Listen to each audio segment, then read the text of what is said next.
안녕하세요. 텍 세미나의 핵심 알려주는 세미나 고성 PD입니다. 최근 개인들의 아이디, 패스워드 같은 계정 유출 사고가 벌어졌다는 기사를 가끔씩 보곤 하지만 저는 솔직히 아직까지 그것의 심각성과 위험성을 별로 느껴보지는 못한 것 같습니다. 그런데 얼마 전 제가 진행하는 구해저 시큐리티 웨비나에서 보안 인텔리전스 리딩 기업인 레코드 피처의 윤광택 본부장과 토크를 나누면서 계정 유출이 이제 바로 눈앞에 있는 현실이구나를 생생하게 느낄 수 있었는데 한번 보실까요? 제가 오늘 발표를 준비를 하면서 사실은 이제 여러 부분들을 하면서 제가 준비했던 숫자예요. 209, 70, 2550 전혀 모르겠는데 무슨 말인지 여러분도 혹시 뭐 무슨 뜻인지 아시겠습니까? 원래는 제가 이제 말을 썼다가 다 내용들을 지우고 이 숫자만을 얘기를 했는데 그 부분들이 좀 더 효과가 될 것 같아서 했는데 제가 어제 작업을 할 때 등록자 인원이 209명이었을 때 데이터를 뽑아서 오늘 요 웨비나? 그죠. 중간이죠. 어제 기준으로. 어제 아침에 데이터를 보니까 209명이 등록이 돼 있어서 그 데이터에 등록된 내용을 보니까 회사명, 이메일 주소, 전화번호 이런 게 있더라고요. 그래서 그 이메일 주소를 가지고 등록자의 209명 중에 등록된 이메일 중에 그러면 계정 유출된 사람이 몇 명이나 있을까를 제가 확인해 봤습니다. 오늘 이 웨비나 등록되신 그 이메일 계정이 혹시 유출된 거가 있는 점지를 그렇죠. 얼마만큼 될 거라고 생각하세요? 209명이 등록자였거든요. 네. 아니 옆에 70이라고 있잖아요. 설마 아니 저희는 토크아이티는 다 거의 다 기업의 IT 담당자분들인데 보안 쪽 그렇고 70개나? 70명이나? 그죠. 우리가 생각하는 것보다 훨씬 많다라는 겁니다. 와. 등록된 이름을 봤더니 사실은 기업체 이메일을 쓰는 것도 있긴 하지만 개인용 네이버라든가 뭐 엠파리라든가 이런 거 쓰는 경우가 많이 있긴 했는데 총 209개의 이메일을 제가 조회를 해봤더니 그 중에 70명은 이미 유출된 기록이 있더라는 겁니다. 그 3분의 1이네요. 그죠. 야. 상당히 많은 숫자가 되는 거죠. 아니 토크아이티 요 표본이란 것은 일반적인 대중하고 다르잖아요. 저희는 다 기업체에서 요걸 전담 IT 쪽에 하는 분들이 들어왔는데도 3분의 1이나 계정 유출됐다? 그렇죠. 일반 대중 훨씬 더 하겠네요. 그렇죠. 상당히 많은 부분들이 이미 유출된 계정이 있다라고 하는 거를 사실 아셔야 될 필요가 있는 거죠. 그런데 그러면 70명이라고 하는 70명의 사용자가 다 계정 유출됐는데 다 한 번만 된 게 아니에요. 그 총 이제까지 플랫폼에 몇 개나 이 70명에 대한 계정 유출된 게 있었어 라고 해봤더니 255개가 실제로 계정 유출돼 있었던 겁니다. 그러니까 예를 들면 제가 그 네이버 다음 어디 하면 625 하면 3개면 3개 거기서 유출됐다 이런 얘기입니까? 그러니까 예를 들면 고영 PD님이 썼던 이메일 주소가 있으면 그 이메일 계정으로 아이디를 사용을 하고 패스워드를 사용한 게 있었을 때 그게 몇 번이나 플랫폼에 들어가져 있을까를 봤더니 총 개수는 255번이라는 거예요. 그 중에 어떤 분은 가장 많이 유출된 분이 계세요. 그분은 50회나 다크 앱상에 50회나 본인의 계정이 50회나 유출이 됐었는데 그러니까 50회라는 거는 뭐 링크드인, 트위터 해가지고 다 그게 50개 플랫폼에서 네네. 본인의 계정으로 된 유출된 계정이 50개가 있었다라는 거죠. 그만큼 지금에 관련된 부분들은 계정 유출이 그만큼 심각하다는 부분들을 제가 알려드리고 싶어서 그걸 했던 부분이 되겠습니다. 그래서 지금 제가 얘기했던 것처럼 예제는 아까 등록자를 가지고 사실은 했는데 그래서 제가 조금 더 다른 좋은 생각이 없을까 어떤 부분들을 하면 도움이 될 수 있을까라고 해서 제가 확인을 해봤는데 그래서 제가 저희 플랫폼에 지금 여기서 쓰고 있는 도메인이 talkit.tv라고 하는 도메인을 쓰고 계세요. 네네. 맞죠? 맞아요. 네. 그래서 제가 talkit tv라고 하는 부분들로 검색을 해봤더니 가장 여기에 로그인을 하는 사용자 중에 10월 25일 날 사용자가 제일 마지막 사용자였어요. 물론 그 이전에 5월 달도 있고 다 준비가 되어 있긴 한데 그 중에 최근에 감염된 사람이 악성 코드에 감염된 사람이 10월 25일 날 감염됐던 기록이 있는 거죠.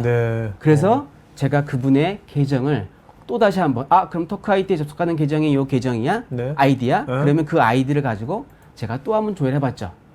그랬더니 그분은 64개의 아까 얘기했던 것처럼 A 도메인, B 도메인 들어가는 부분들에 64회가 있다라고 저희 플랫폼은 얘기해주고 있습니다. 다크웹에 이미 그렇죠. 저희 플랫폼 안에 들어가져 있는 데이터가 그만큼 존재하고 있다라는 거죠. 사실 상당히 많은 숫자가 64개라는 게 들어가져 있기 때문에 사실 그 내용을 보다 보니까 조금 더 궁금해지기 시작했습니다. 그래서 제가 또 한 번을 또 확인을 해봐죠. 일일이 그 64번이라는 것들을 이것저것 계속 확인하다 보니 더 이상 나머지 부분들은 확인할 필요가 없었어요. 이 계정에 10월 25일 날 됐던 부분들은 실제로 악성 코드는 10월 17일 날 악성 코드가 감염이 된 부분들이 되는 거고. 얼마 안 됐구나. 그렇죠. 악성 코드에 감염된 야. 거는 10월 17일 날 감염이 되고 25일 날까지의 최근 데이터를 수집을 했던 악성 코드를 한 거죠. 네. 그 데이터에 로그인하는 데이터의 내용을 봤더니 어디에 들어가는지를 제가 쭉 해봤더니 뭐 아수스, 뭐 씬온, 뭐 니콘 이미지 스페이스, 야. 야마하 뭐 이런 이제 도메인들이 존재하고 있는데 여기에 썼던 그 계정은 동일하고 패스워드까지 이분은 다 동일한 걸 썼어요. 네. 근데 이 의미가 어떤 거냐면 일반 사용자들은 자기가 썼던 계정들을 재사용하는 경우가 많거든요. 이러면 예전에 얼마 전에 이커머스에 공격했던 공격자가 했던 것처럼 A사에서 수집된 정보는 다른 타사에 똑같이 아이디 패스워드로 넣어봐도 로그인을 할 수 있는 가능성이 많다라는 거죠. 네. 그렇기 때문에 사실은 얼마나 많은 부분들의 위험이 있는지를 얘기해 주게 된 거죠. 이거 보니까 좀 약간 섬찟하네요. 그쵸. 이거 일주일 전에 감염됐는데, 와.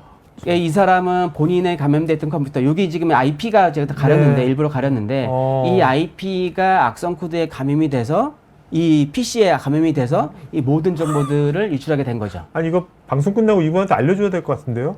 아, 그죠. 어차피 이메일 주소가 있으니까. 네, 알려줍시다, 우리. 네, 이분한테 알려줍시다. 맞습니다. 사실 누군지 모르겠지만. 되게 중요한 네. 거기 때문에. 네, 네. 그래서 그 IP를 제가 또 다시 한번 조회를 해봤어요. 그 IP는 어디에 있는 누구일까?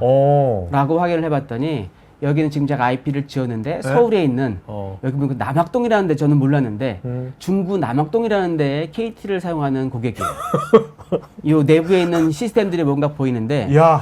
안드로이드 폰도 2대가 보이고 야. 윈도우즈 PC도 1대가 보이고 와. 그리고 그 IP를 접속하면 그 요즘에는 그 IP CCTV 이렇게 네. 연결되어 있는 플랫폼이더라고요. 그러니까 거기에서 어찌됐든 모든 데이터가 이렇게 유출됐다라는 겁니다. 네. 상당히 사실 위험한 형태가 되는 거죠. 이메일 주소가 요새 뭐 포털이 뭐 많이 노출 많이 됐잖아요. 네네. 털리고 네네. 그런 것도 영향을 많이 받지 않았을까요? 어떻게? 그거하고는 좀 다르죠. 네. 사실은 인터넷 그런데 사이도 아까 10월 17일이니까 이제 그죠. 그러니까 예를 들면 거기에다 이메일 주소는 우리가 광고를 하기 위해서 쓴다거나 네. 이렇게 이메일을 발송한 대량으로 그렇죠, 발송해서 그렇죠. 마케팅 활동을 사용하는 게 대부분이기도 하고 또는 무조건 피싱 메일도 보내기도 하죠. 내가 너 뭐 갖고 있어 이렇게도 하긴 하지만 지금의 얘는 아이디와 패스워드 어디 특정 사이트에 들어갈 수 있는 계정 유출 네, 그걸 네. 지금 저희는 크레덴셜이라고 얘기하는 오케이. 거죠. 그런 네. 것들을 얘기해요. 오케이. 자, 여러분들 오해는 마세요. 토크아이티에서 여러분이 털린 게 아닙니다. 계정이. 그거는 오해하지 마세요. 공격자가 침투하는 부분들이 우리가 많이 신문에 보면 막 후드티 입고 막 연구해가지고 리서치해가지고 물론 그것도 가능한 얘기긴 하지만 이제까지 밝혀진 사고를 보게 되면 50%는 유출 아까 제가 얘기했던 그런 유출된 계정으로 침투를 하더라. 첫째, 문은 그걸로 열고 들어오더라라는 거죠. 그 부분들이 이제 첫 번째 계정 유출된 위험이 될 수 있을 것 같습니다. 그래서 그런 부분들이 저렇게 지금 저희 포털에 있는 것들을 제가 스크린샷을 떠왔는데 저기에 있는 것처럼 넷플릭스 계정을 판다고 얘기도 하고 이거는 오른쪽에 있는 건 넷플릭스 계정을 판다고 얘기하는 거예요. 네. 패스워드 바꾸지 말라고 지금 써 있어요.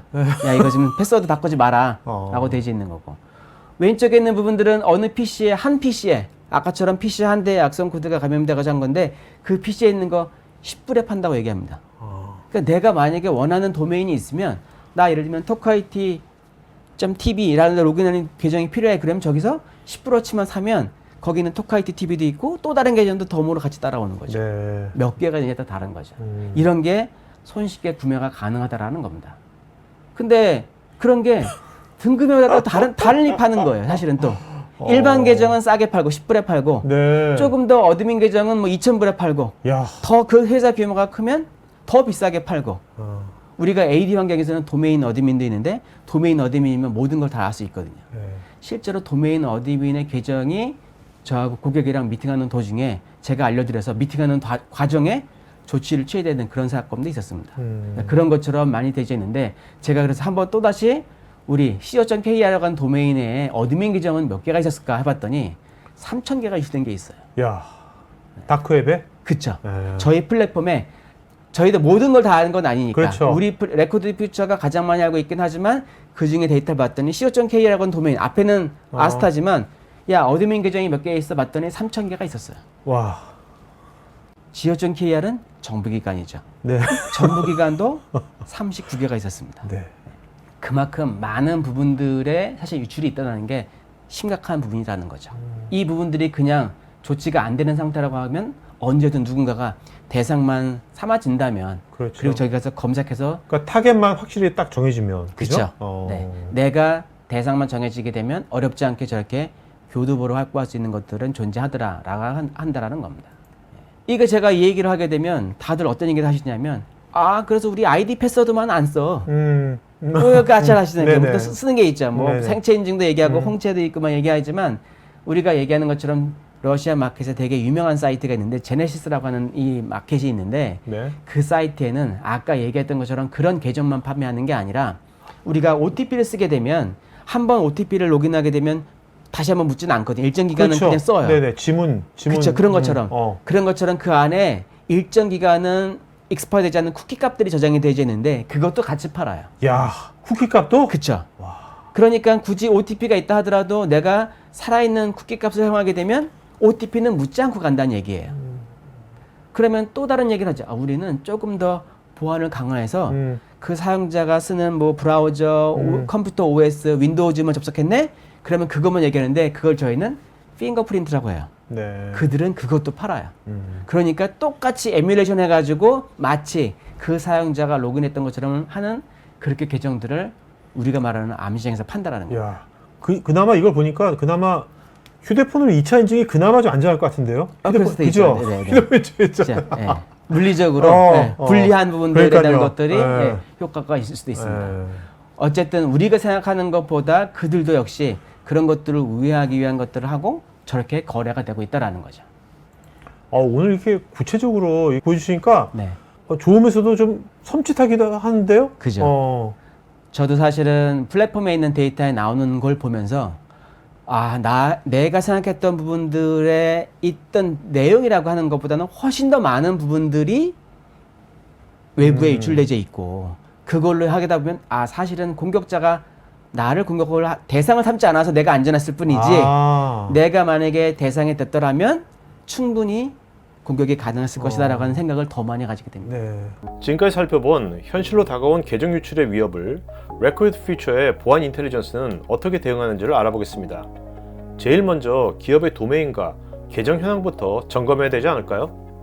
그래서 지금은 이제 공격자들의 그런 내용들을 알게 되는데 그러면 그 부분들을 어떻게 그러면 선행적으로 우리가 대응할 수 있을까? 왜냐하면 그들이 알고 있는 내용을 우리도 알고 있어야 내가 준비를 할 수 있게 되는 거니까. 그렇죠. 지금 이제 그 얘기를 좀 해보려고 합니다. 자, 그러면 아까 제가 얘기했던 것처럼 공격 접점이라고 하는 부분들, 내가 폄훼하기도 하고 접점이라고 하는 부분들이 뭐가 알려면 내 자산이 얼마큼인지 그렇죠. 알아야 되는 거잖아요. 내가 누군지, 내가 어떤지, 내 땅이, 그렇지. 내 땅에 산이 있는지, 네네. 밭이 있는지, 아파트가 있는지 뭔가를 알아야 되는 건데 그 부분들을 예전에는 어느 정도는 인지가 가능했지만 왜냐면 벽 안에 다 있었으니까. 네. 그죠? 그죠. 모든 게. 근데 지금은 인터넷이라고 얘기하는 거기 때문에 인터넷은 IP로 운영이 되기도 하고 그다음에 도메인이라는 걸 얘기하기도 하죠. 지금 여기는 talkit.tv라고 하는 도메인을 사용하고 있지만 제가 관련된 부분들이 이런 도메인이 어디가 있다? 그다음에 그런 도메인에 연결되어 있는 호스트는 뭐가 있다? 그다음에 그러면 취약점이 있는지 없는지 설정상의 오류가 있는지 없는지 또 그런 부분들이 다크웹의 어느 부분들에 거래되고 있는 내용이 있는지를 알아야지 사실은 내가 대응이 가능하죠. 그렇죠. 네. 그래야지 아까 공격자들이 좋아하는 게 뭔가 여기 좀 허술한 것 같은데 그죠. 그런 데를 정찰할 때 한다고 그랬잖아요. 그러니까 네. 우리가 뭔가 허술하지 않다는 걸 일단 확실하게 보여줘야 될 거니까. 그러면 그래서 지금 제가 먼저 말씀드리면 스텝 2에 있던 내용 중에 하나는 때로는 고객분들이 저희한테 물어보는 경우가 있어요. 네. 야, 이거 너희는 어떻게 알았어? 야, 이건 우리만 아는 건데 너희가 어떻게 이걸 알았지? 라고 얘기를 묻는 경우가 많아요. 저희는 드릴 수 있는 부분들은 저희는 다크웹에서 그 정보를 얻었습니다. 다크웹에 그 정보가 있었기 때문에 저희는 그걸 안 거지 저희가 고객님의 데이터를 가져다 본 게 아니거든요. 그러니까 그만큼 인텔리전스라고 하는 부분들이 효과를 발휘하고 있게 되는 근데 거죠. 어떻습니까? 이제 뭐 많은 기업분들 만나실 거 아닙니까? 만나시면 그 기업이 자기가 갖고 있는 현재 저런 스텝 1과 스텝 2의 자산과 이런 것들을 다 식별을 다 꼼꼼히 다 하고 있나요? 못한 안 하는 데도 많이 있나요? 어떤가요? 실제 현실은? 저는 대부분은 못 하고 있다고 생각합니다. 왜요? 왜냐하면 자, 그 다음 장이긴 한데요.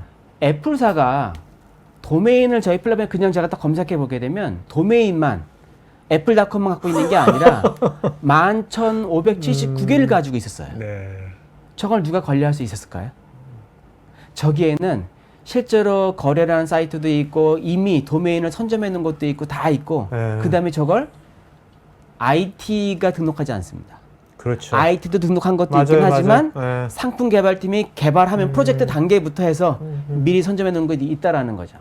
그래서 지금 얘기하는 것처럼 그 부분들이 되려면 내가 갖고 있는 그런 도메인이 저희 이제 에이펙스 도메인이라고 하고 있는데 에이펙스 도메인이 얼마나 있는지를 정확히 알아야 되는 거죠. 그래야지만 일단 저게 우리 거구나. 그러면 그 다음 단계에서 그 도메인에 연결되어 있는 자산은 몇 개가 있지? 앞에 뭐 www도 있고 메일도 있고 뭐 모바일이면 m도 있고 뭐 스팸도 있고 여러 가지 이 워딩을 써서 호스트 명칭을 얘기하게 되는데 그걸 알아야지만 사실은 내가 이제 얘기하는 것처럼 여기 보안이 잘 돼 있나 이런 거를 확인할 수 있다라는 거죠. 예전에는 저 부분들이 DNS에서 정보를 얻어갈 수 있었어요. 근데 공격자들이 DNS 정보를 가져다가 다 몽땅 가져가니까 지금은 그런 기능들을 빼죠. 그래서 여기 보시는 것처럼 이렇게 도메인들이 만들어지는 것 중에는 보게 되면 실제로 액티브라고 표현되어 있는 부분들은 인터넷상에서 IP가 리졸빙 되는 거예요. IP까지 매핑이 돼서 보여지는 것들을 얘기되는 거고 여기 보게 되면 인액티브라고 하는 것도 되어 있죠. 네네. 실제로 데이터는 수집이 돼서 저희는 호스트가 있다는 건 알고 있는데 외부에서 스캐너가 봤을 때는 보이지 않는 거예요. 네, 그건 어떻게 알았을까요, 저희가? 아까 제가 다크웹? 그쵸. 아까 얘기했던 것처럼 다크웹에 그런 정보가 있는 아까처럼 거래한다는 어디 도메인 로그인하는 계정이 있습니다라는 정보를 갖고 와서 이거는 그 도메인이랑 연결된 거구나. 또는 요즘에는 코드 저장소도 많이 써요. GitHub 같은 것들. 거기에서 어느 도메인 명칭이라든가 그런 이름을 연결됐던 그런 링크 중엔 다른 호스트명들 다 있기 때문에 그런 다양한 곳에서부터 우리가 얘기하는 것처럼 호스트가 있는지 없는지를 보여주게 되어 있는 거죠. 그러니까 퍼즐을 찾는 거군요. 그죠. 그래서 저희는 그런 정보들을 갖고 오게 되면 예를 들면 아까처럼 애플닷컴이다 하게 되면 애플닷컴에 관련된 앞에 있는 호스트가 어떤 부분이 있는지를 다크에 뭐 GitHub, 소셜 또 코드 안에 저장됐던 그 코드 저장했던 내용들 이런 각각의 내용들을 다 수집해서 연결해 놓게 되는 거죠. 이런 부분이 되지 않으면 사실은 알 수 없게 된다라는 거죠. 네. 그래서 제가 아까 얘기한 것처럼 그러면 외부에서 IP가 접근이 안 되는 것들은 위험하지 않은 거네라고 해서 등하시하는 경우도 계신 것 같아요. 그런데 그 부분이 저희한테는 중요한 부분은 뭐냐면 공격자의 입장에서는 내가 외부에서는 접속이 안 되지만 내가 어떤 식으로 우회를 해서 안에 일단 침투하게 되면 그 안에 있는 내부에 있는 시스템이거나 내부에 있는 임직원만 사용하는 시스템이거나 또는 그런 특정 호스트 명칭을 보게 되면 어떤 프로젝트를 하고 있는지를 알 수도 있어요. 네. 그런 부분들이 되게 중요하다라는 거죠. 그래서 그런 부분들이 들어가게 되면 우리가 일반적으로 얘기하는 것처럼 취약점 점검을 하는 거죠. 여기는 무슨 뭐 CV 무슨 취약점들이 있고 그런 것들은 너무나 쉬운 거예요. 어렵지는 않습니다. 해당되는 아파치 버전에 따라서 보게 되면 무슨 버전이 있다고 얘기했는데 그것뿐만 아니라 여기 보는 것처럼 여기는 하나의 제가 다른 예를 갖고 왔는데 여기에는 해당되는 웹서버에 저렇게 JSON이라고 하는 파일 안에 데이터베이스에 들어가는 IP, 데이터베이스에 들어가는 ID, 네. 데이터베이스에 들어가는 패스워드 이게 다 들어가져 있는 내용이에요. 그러니까 그 얘기는 뭐냐면 웹서버에 접속을 해서 볼 수 있긴 하지만 데이터베이스 ID, 패스워드를 루트까지 다 알려준 거기 때문에 이미 데이터베이스에 있는 대정들은 다 그대로 유출될 수 있다고 하는 거죠. 단순하게 내가 쓰고 있는 아파치 버전이 뭐 버전이 얼마인 거니까 무슨 취약점이 쭉 있었네. 이거는 가장 기본적인 거고 그 이외에 저렇게 설정상의 오류라든가 잘못 노트를 남겨놨던 부분들 이런 것들이 있어서 공격자들은 그 내용들을 이용하기 때문에 위험하다라고 얘기하게 되는 거죠. 이런 부분들을 찾아가지고 사실 이제 알려주는 게 필요하다는 거죠. 그러니까 그 기업의 홀이 어디 있는지를 확실하게 알려주는 거네요. 그렇죠. 네. 단순하게 취약점을 얘기해 주는 게 아니라 누구는 이런 게 있고 저런 게 있고 아주 다양한 부분들을 알게 되는 거고 그 부분들을 알게 되면 여기 보는 것처럼 아까 제가 얘기했던 이게 진짜 다크웹에도 올라가 있는 게 있네. 유사한 사이트가 만들어진 것도 있네. 피싱 사이트를 만들어지는 것도 있네. 이런 부분들을 가지고 내가 어떤 부분들을 준비하면 되겠다라고 한다라는 겁니다. 자, 그 만약에 뭐 국내에도 지금 레코 피처의 그 서비스를 받고 있는 뭐 기관들이 꽤 있을 거 아닙니까? 서비스를 받게 되면 아까 보이신 저런 조사해보고 하는 것들을 서비스 받고 있는 기관이 해볼 수 있는 겁니까? 그렇죠. 본인 것만 확인할 수도 있고 타사에는 저희 플랫폼 안에 들어가는 모든 데이터들은 검색해 볼 수 있습니다. 네. 왜냐하면 물론 내 것만 보는 것도 되게 중요하긴 하지만 사실은 공격자들이 나를 터는 게 아니기 때문에 동종업계를 터는 공격자도 패턴, 존재하고 패턴. 있거든요. 그죠? 그러면 일단 이런 거죠. 그냥 외부에 있는 해커야. 표적 공격이야를 막는 게 중요한 게 아니라 나를 노릴 수 있는 사람은 누굴까? 라자루스일까? 아이씨. 윈티 그룹일까? 또는 랜섬웨어 그룹일까? 이걸 아는 게 더 중요하죠. 그래서 그런 그룹들이 썼던 타사를 공격했다면 어떤 공격법을 썼는지를 알아야 제가 준비가 되는지 안 되는지를 알죠. 그래서 아까 라자루스 그 공격 패턴 중에서 빨간색으로 해서 라자루스 그렇죠. 패턴을 딱 그렇죠. 식별하는 게 중요한 거군요. 그래서. 네네. 그래서 컨설턴트는 그런 거 분석해주는 게 갭 분석이라고 하는 거죠. 공격 외부에 있는 위협은 이런 게 있고요. 고객님은 이런 준비가 되어 있는 거니까 안 된 부분은 이게 홀입니다라고 하게 되는 거죠. 그런 걸 알아야 되는 게 필요한 거니까 단순하게 내 것만 보는 게 중요한 게 아니라 모든 보안상에 있던 내용들을 아는 게 사실은 중요하다는 거죠. 그렇네요. 그 내용들을 인텔리전스 플랫폼에서 확인하는 거죠. 네. 여기서 잠깐 보안 장비들의 오탐, 과탐으로 고민하는 분들은 우측 상단에 카드 링크를 클릭하시면 어떻게 보안 인텔리전스가 도와줄 수 있는지를 관련 영상을 보실 수 있습니다. 테크 전문 채널 토크아이티에서는 보안 위협 동향과 대응 관련 다양한 보안 전문가들과 소통할 수 있는 구해줘 시큐리티라는 공간이 있습니다. 구글에서 한글로 토크아이티 치시거나 우측 상단에 링크를 클릭하시면 됩니다. 여러분의 좋아요와 구독은 컨텐츠 제작에 큰 힘이 됩니다.